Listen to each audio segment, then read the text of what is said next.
For a UT Tyler soccer player, hearing the tragic news that one of his favorite soccer team's plane had crashed was like hearing that one of his family members. City officials admit there's a growing homeless population in Tyler, and they're trying to address the issue. It was a lottery ticket called 100 times the cash.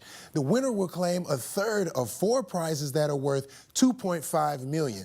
According to AAA, the days of the year with the most auto claims are the day before Thanksgiving and the Friday before Christmas. I'm here in the parking lot of Vapor Galleria where Clint Benefield has been camping out in this tower behind me. Now, he's not here right now, but he has been here since Wednesday, and he plans to continue his efforts until he raises $2,500. Police tell us a man's body was found lying near Jay's place in the 1300 block of East Marshall Avenue. Now, that body was of 34-year-old Thomas Harper Jr.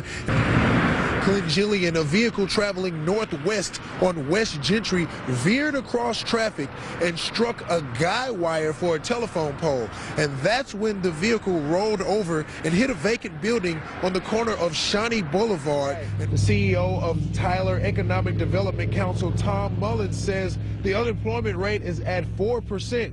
And he expects that to get even better. Now, and guys, you still have time to get out here if you haven't already considered running today. And again, it starts at 9 o'clock at the Racket and Jog right here in Tyler on South Broadway. Happy Thanksgiving. Clint, back to you.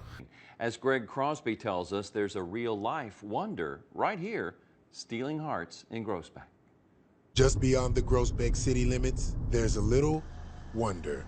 It's made us better Christians, better parents, just better people all the way around. Nikki and Jason Wolf are talking about their son, Jackson. The 6-year-old was born with a rare condition called Treacher-Collins syndrome. In Jackson's case, it was just a mutation of a gene. Treacher-Collins syndrome alters the development of facial bones and tissues. You will not find him in a bad mood. No, very seldom. He comes out of surgeries and he's happy. You know, he's just a happy kid. His positive attitude may have something to do with why so many support him. I received the book 3 years ago as a Christmas present, and it was hard to read because it hit home. That book is the new box office feature, Wonder. If they stare, let them stare. You're the toughest kid in that school. About a young boy, just like Jackson, with Treacher-Collins syndrome.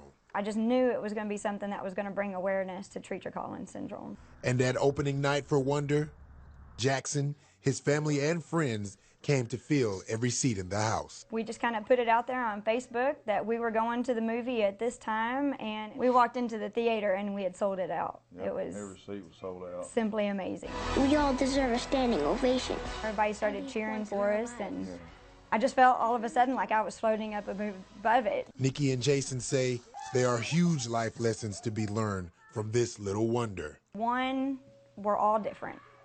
There's nothing exactly the same about any of us. You just sometimes maybe have to look a little harder to see that difference. And two, choose kindness. You just say that because you're my mom. Because I'm your mom, it counts the most, because I know you the most. In Groesbeck, Greg Crosby, KWTX News 10. We certainly have good chances of seeing severe weather as we move through the rest of this fall. Boy, it's a pretty weather video, though. Just a beautiful day. Greg Crosby out and about, and just excellent photography work there. Thank you, Greg. All right.